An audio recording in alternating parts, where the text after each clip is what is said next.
The Japanese had already found them. 16 American bombers were sitting exposed on the deck of the USS Hornet, still roughly 600 miles from Japan. A Japanese patrol boat had transmitted a warning. If the Hornet remained in the area, enemy aircraft could find the carrier and destroy it. But if the bombers launched immediately, they would begin the mission hundreds of miles earlier than planned. They probably would not have enough fuel to reach China. There was another problem. These were Army B-25 bombers, not carrier aircraft. They could take off from the Hornet, but they could never land on it again. Once the wheels left the deck, there was no way back. Admiral William Halsey made the decision: launch immediately. Inside the first bomber, Lieutenant Colonel James Doolittle looked down a short, wet flight deck, pitching violently above the Pacific. Beyond its edge was open water. Behind him were 15 more bombers and 80 men who understood what the early launch meant. They would attack Japan. Then they would continue toward China until their fuel ran out. Some might reach friendly territory. Others could crash into the sea, disappear over the mountains, or land among Japanese forces. There was no rescue force waiting beneath them. Doolittle pushed the throttles forward. The bomber accelerated toward the edge, dropped briefly toward the waves, and climbed. One after another, all 16 aircraft followed. The final mission shown in Pearl Harbor really happened, but the movie makes the attack on Tokyo feel like the most dangerous part.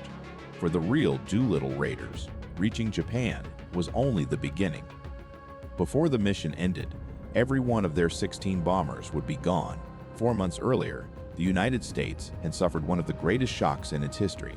The attack on Pearl Harbor killed more than 2,000 Americans, damaged or destroyed much of the battleship fleet, and shattered the belief that distance could protect the country.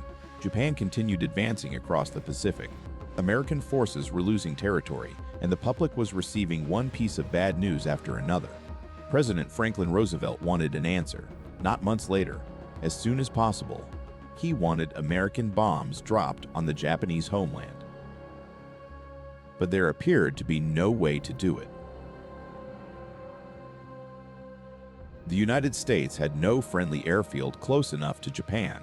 The Navy had aircraft carriers, but its carrier planes lacked the range and bomb load required for the mission Roosevelt wanted. The Army possessed longer-range bombers, but they needed conventional runways. Then Navy Captain Francis Lowe noticed Army bombers practicing takeoffs at an airfield. Their silhouettes reminded him of carrier aircraft. That observation produced an almost absurd question. Could an aircraft carrier transport land-based Army bombers close enough to attack Japan? The bombers would take off from the carrier, strike military and industrial targets, cross the East China Sea, and land at friendly airfields in China. They would not attempt to return to the ship. Army Air Forces Commander General Henry Hap Arnold selected James Doolittle to determine whether the idea could work.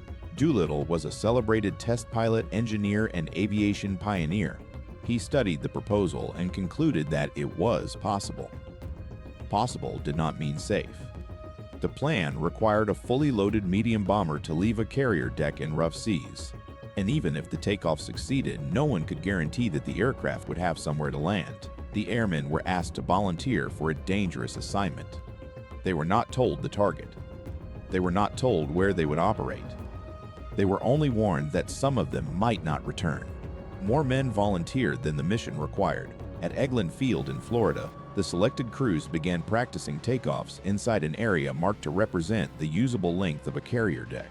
Navy Lieutenant Henry Miller taught the Army pilots a technique they had never expected to use. They watched the simulated bow, applied full power while holding the brakes, and waited for the correct moment. Then they released. There was almost no space to recover from a mistake. The B-25s also had to be rebuilt around a single priority: range. Extra fuel tanks were installed in the bomb bay, cabin, and other available spaces. Unnecessary equipment was removed.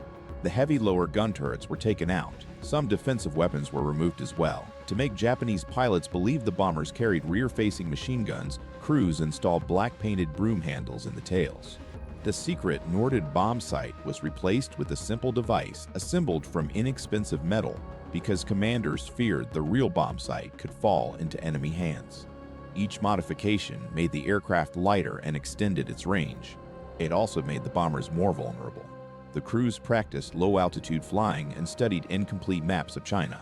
They still did not know whether Chinese landing fields would be easy to locate at night, or whether the fields would be ready when they arrived. Eventually, 16 aircraft and 80 airmen were selected. 5 men would fly in each bomber. Only after the B-25s were loaded aboard the USS Hornet did the true destination become clear. They were going to Tokyo. But first, the Hornet had to carry 16 enormous bombers secretly across the Pacific. The sight aboard the Hornet was extraordinary. 16 Army bombers covered much of the carrier's flight deck. Because the B-25s blocked normal flight operations, the Hornet could not launch its own fighters to protect itself. The USS Enterprise sailed with the task force to provide air cover. Once the mission was announced, the Hornet sailors understood what they were carrying. This was America's first direct strike against Japan. The original plan placed the launch point approximately 400 miles from the Japanese coast. That distance gave the bombers a narrow but believable chance of reaching the prepared airfields in China. Then, on the morning of April 18, lookouts spotted a Japanese patrol vessel. The small boat was positioned far from Japan as part of an early warning screen. American ships attacked it, but the patrol crew had already transmitted a warning. The task force was still approximately 600 miles from Japan. Every additional minute brought the carriers closer to a possible Japanese response. Turning back could preserve the force, but it would abandon America's first chance to strike the Japanese homeland. Continuing toward Japan could put both carriers at risk. Launching immediately would protect the ships, but transfer almost all of that danger to the 80 airmen. The additional distance consumed the fuel reserve meant to carry them into China. Bad weather made the situation worse. Rain crossed the deck. Waves lifted and dropped the Hornet. Powerful winds pushed against the aircraft. Halsey sent his order: launch planes. To Colonel Doolittle and his gallant command, good luck and God bless you. The crews climbed aboard. They knew the mission had changed. What they did not know was that bombing Japan would prove easier than surviving the night ahead. Doolittle's bomber was positioned at the front of the deck. That gave him the least room for takeoff. A deck officer watched the movement of the Hornet's bow, timing each rise and fall against the waves. At the signal, Doolittle released the brakes. The B-25 rolled forward. Its engines pulled the heavy aircraft toward the edge while the wet carrier deck moved beneath it. For a moment after leaving the bow, the bomber sank toward the ocean. Then its wings found enough lift. The first aircraft was away. 15 more followed, some passing dangerously close to the ship's structure as sailors watched from only feet away. Every B-25 made it into the air. That alone was an achievement no Army bomber unit had ever attempted in combat. The aircraft could not form into one large formation because of the early launch and poor weather. Instead, they flew separately toward Japan, descending until they were barely above the waves. Low altitude helped them avoid detection and made them difficult to intercept. Around midday, the first bombers reached the Japanese coast. 13 aircraft attacked targets in Tokyo. Others struck Yokohama, Yokosuka, Nagoya, and Kobe. The appearance of American bombers caused confusion. Japan had claimed that its homeland was secure. Now unfamiliar aircraft were flying at low altitude over its cities. The raiders attacked factories, docks, military facilities, and industrial targets. The physical damage was limited, and some bombs also struck civilian areas. But the attack delivered a psychological blow far larger than its explosive force. For the first time, the war had reached Japan. The crews had crossed the enemy coast, found their targets, and escaped the worst of the defenses. Then they turned toward China. Only now did they begin calculating how little fuel remained. The bombers crossed to the East China Sea alone. Behind them was Japan. Ahead of them was a coastline hidden by darkness, rain, and low clouds. The early launch had added hundreds of miles to the flight. Fuel gauges moved toward empty. The landing fields in China were difficult to locate, and the schedule change meant the reception network was not prepared as originally planned. Some crews searched for lights that never appeared. Others could not determine whether they were above friendly China or Japanese-occupied territory. One aircraft had already made a different decision. Its pilot turned north toward the Soviet Union and landed near Vladivostok. Because the Soviet Union was not yet at war with Japan, the bomber was seized and its 5-man crew was interned. The other 15 continued toward China. One by one, their engines began running out of fuel. Crews climbed into darkness and prepared to abandon their aircraft. Some had never used a parachute outside training. They could not see the terrain beneath them.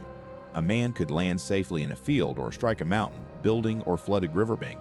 Other crews attempted crash landings or ditched near the coast. 3 airmen died during the escapes and crashes. Chinese civilians, soldiers, and missionaries found many of the survivors, treated their injuries, and moved them away from Japanese forces, but 8 raiders were captured. 3 were later executed. A 4th died in captivity. The remaining prisoners endured years of starvation, illness, isolation, and abuse. The Chinese population paid an even greater price. Japanese forces launched a vast retaliatory campaign through regions suspected of helping the Americans. Communities were destroyed, and enormous numbers of Chinese civilians were killed. The bombers had reached Japan and delivered their bombs. But there had never been a reliable plan for bringing the aircraft or all their crews home. When Doolittle reached safety in China, he looked at the result and saw failure. All 16 bombers were lost. Several members of his command were dead or missing. Others had been captured. The damage inflicted on Japan appeared minor. Doolittle believed he might be court-martialed. He expected to return to the United States in disgrace. He had completely misunderstood what the mission had accomplished.